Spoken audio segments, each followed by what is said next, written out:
नमस्कार। घटना चक्र बुक वीडियो के इस शैक्षणिक मंच पर आपका स्वागत है। हमारा उद्देश्य है ज्ञान को सरल, स्पष्ट और सुलभ रूप में आप तक पहुंचाना। आइए आरंभ करते हैं अध्ययन और सफलता की इस यात्रा को। नमस्कार। कभी ये सवाल मन में आया है कि जब सरकार को कोई एक जरूरी बात, कोई एक आदेश हजारों दफ्तरों तक एक साथ पहुंचाना हो तो वो भला कैसे करती होगी? भाई यहीं पे सामने आता है सरकारी कामकाज का एक बहुत ही खास शब्द, परिपत्र। तो चलिए सीधे मुद्दे पर आते हैं। आखिर ये परिपत्र है क्या? नाम तो शायद हम सबने सुना होगा, पर इसका असली मतलब, इसका काम वो क्या है? देखिए, अगर एकदम सीधी सादी भाषा में समझे ना, तो परिपत्र एक ऐसा निर्देश या सूचना है जो एक ही वक्त पर बहुत सारे लोगों या दफ्तरों को भेजा जाता है। इसे एक तरह का ऑफिशियल ब्रॉडकास्ट मैसेज समझ सकते हैं। ठीक है, तो ये एक वन टू मैनी मैसेज है, मतलब एक जगह से निकला और कई जगह पहुंच गया। पर क्या इसका कोई एक ही फिक्स्ड फॉर्मेट होता है? क्या ये हमेशा एक जैसा ही दिखता है? असल में यहीं से मामला काफी दिलचस्प हो जाता है। इसका जवाब है नहीं। इसका कोई एक तय चेहरा नहीं है। एक परिपत्र असल में 3 अलग-अलग शक्लों में हमारे सामने आ सकता है। जी हां, 3। तो फिर देर किस बात की? चलिए एक-एक करके परिपत्र के इन तीनों रूपों को समझते हैं और देखते हैं कि ये कौन-कौन से हैं। इसका पहला रूप है शासकीय पत्र, यानी कि ऑफिशियल लेटर। हाँ, बिल्कुल सही सुना। एक आम सा दिखने वाला सरकारी खत भी परिपत्र बन जाता है। शर्त सिर्फ एक है कि उसे बहुत बड़े पैमाने पर कई जगहों पर भेजा गया हो। दूसरा रूप है कार्यालय ज्ञाप, जिसे हम ऑफिस मेमोरेंडम या ओएम भी कहते हैं। ये भी एक परिपत्र की भूमिका निभा सकता है। कब? जब इसे एक साथ कई मंत्रालयों या विभागों तक पहुंचाया जाए।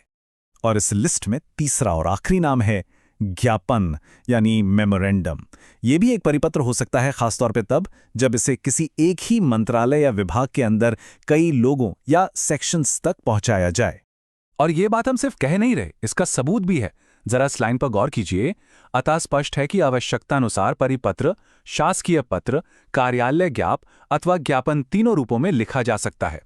तो मतलब साफ है, जरूरी बात दस्तावेज का नाम नहीं बल्कि उसका मकसद और उसका फैलाव है। तो अगर हम उसे फॉर्मेट से नहीं पहचान सकते तो फिर कैसे पहचानेंगे? जवाब छिपा है संचार के दायरे में, यानी कि स्कोप ऑफ कम्युनिकेशन में। आइए देखते हैं कि इसका मतलब क्या है। तो पहला दायरा है व्यापक संचार, यानी ब्रॉड कम्युनिकेशन। जैसे सोचिए कि कोई शासकीय पत्र देश की सभी राज्य सरकारों को भेज दिया जाए, या फिर कोई ऑफिस मेमोरेंडम भारत सरकार के सभी मंत्रालयों को। तो ये क्या हुआ? ये एक परिपत्र है, ये मंत्रालयों और सरकारों के बीच की बातचीत है। और दूसरा दायरा है आंतरिक संचार, यानी इंटरनल कम्युनिकेशन। जैसे जब कोई मेमोरेंडम एक ही मंत्रालय के भीतर उसके सभी सेक्शंस, सभी अधिकारियों और बाकी दफ्तरों को भेजा जाता है, तब भी वो परिपत्र ही कहलाता है। ये एक ही विभाग के अंदर की बात हुई।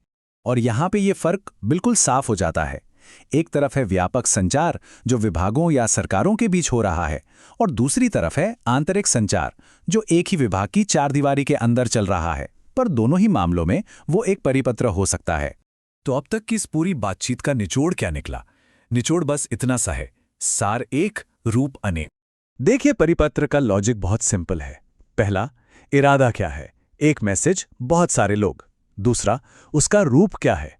वो लेटर, ऑफिस मेमो या मेमोरेंडम, कुछ भी हो सकता है। और तीसरा, उसका दायरा क्या है? वो मंत्रालय के बाहर भी जा सकता है और अंदर भी रह सकता है। बस जब ये 3 चीजें मिल जाती हैं तो वो दस्तावेज परिपत्र कहलाता है।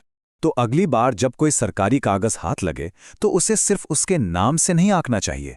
सवाल ये उठना चाहिए कि इसका इरादा क्या है, इसका फैलाव कितना बड़ा है। हो सकता है कि वो एक परिपत्र हो। इस नए नजरिए से सरकारी दस्तावेजों को देखना, यकीन मानिए, काफी मजेदार होगा।